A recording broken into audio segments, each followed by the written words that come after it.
Assalamualaikum warahmatullahi wabarakatuh. Perkenalkan, nama saya Aldi Faris Akbar. Nama saya Albertus Nugroho. Kami dari mahasiswa dari Universitas Pembangunan Jaya, Prodi Sistem Informasi, ingin menjelaskan studi kasus mengenai ekosistem laut dan ekosistem darat.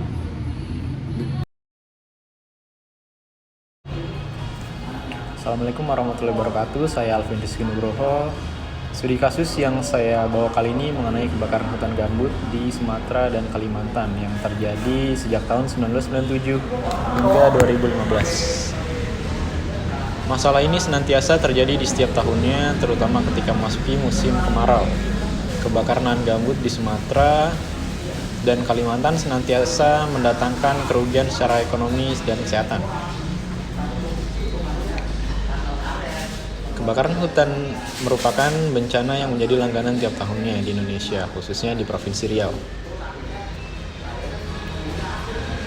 Tercatat selama 18 tahun terakhir, Provinsi Riau menjadi salah satu provinsi yang sering terkena musibah ini. Bahkan asap sisa kebakaran tersebut bisa sampai ke negeri Malaysia dan Singapura. Penyebab kebakaran tersebut antara lain adalah cuaca yang ekstrim, lahan gambut yang mudah terbakar, pembakaran lahan secara meluas bermotifkan finansial, kurang cepat dan efektifnya pemadaman api, dan tidak optimalnya pencegahan oleh aparat dan penegak hukum yang tidak bisa menyentuh tersangka pembakaran. Solusi yang harus dilakukan dari sisi pemerintah adalah melakukan penegakan hukum mengenai lingkungan, khususnya hutan, dan harus ditegaskan dengan sanksi yang dikenakan untuk para pelaku pembakaran, dan memperbanyak forest rangers untuk menjaga hutan dari pelaku pembakaran yang memiliki motif terselubung. Solusi yang harus dilakukan dari sisi lingkungan adalah melakukan restorasi gambut untuk memulihkan hutan yang sudah terbakar. Karena gambut punya fungsi hidrologi yang bagus, sehingga ketika musim hujan potensi banjir bisa ditekan oleh gambut karena daya serap air yang cukup tinggi. Untuk dari sisi masyarakat adalah menanamkan sikap kesadaran tentang pentingnya pelestarian hutan kepada masyarakat luas agar masyarakat lain ikut membantu menjaganya. Dan yang terakhir, untuk dari sisi mahasiswa harus mengkampanyekan aktivitas menjaga alam, menggunakan media sosial guna menarik daya minat masyarakat untuk menjaga hutan semakin tinggi. Selanjutnya, untuk case selanjutnya akan disampaikan oleh Aldi Faris.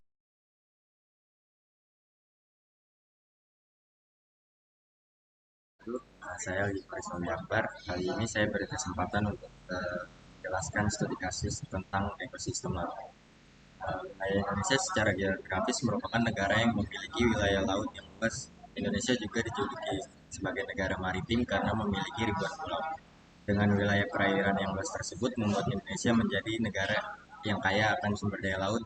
Ekosistem laut di Indonesia juga sangat beragam sehingga memiliki potensi yang bagus untuk dikembangkan. Dilansir dari laman Universitas Islam Indonesia, laut memiliki banyak manfaat seperti sebagai sumber pangan dan perikanan terbesar, penghasil 50% oksigen bagi organisme di darat dari fitoplankton, penyerap karbon dioksida, dan sumber air baku air minum. Potensi perikanan di Laut Indonesia sebanyak 12,54 juta ton per tahun, memiliki 8.500 spesies ikan, 555 spesies rumput laut, dan 950 biota terumbu karang. Ini merupakan hal yang menakjubkan. Sayangnya kesadaran masyarakat untuk menjaga ekosistem laut di Indonesia terbilang sangat kurang. Hal ini dibuktikan dengan data yang menunjukkan bahwa Indonesia berada di peringkat kedua negara yang dengan penghasil sampah plastik terbesar di dunia. Setiap tahun Indonesia memproduksi 3,2 juta ton sampah plastik, dan ironisnya sebagian besar sampah plastik selalu berakhir di lautan karena kurangnya pengelolaan. Jika dihitung, setiap penduduk Indonesia bertanggung jawab atas 17,2 kg sampah plastik yang mengapung dan mencemari ekosistem laut. Apakah hanya sampah saja yang merusak ekosistem laut? Tentu saja tidak. Penyebab sekaligus ancaman kerusakan ekosistem laut di Indonesia juga berasal dari adanya pencemaran limbah industri. Aktivitas industri yang tidak memiliki sistem pembuangan limbah akan memiliki dampak yang serius.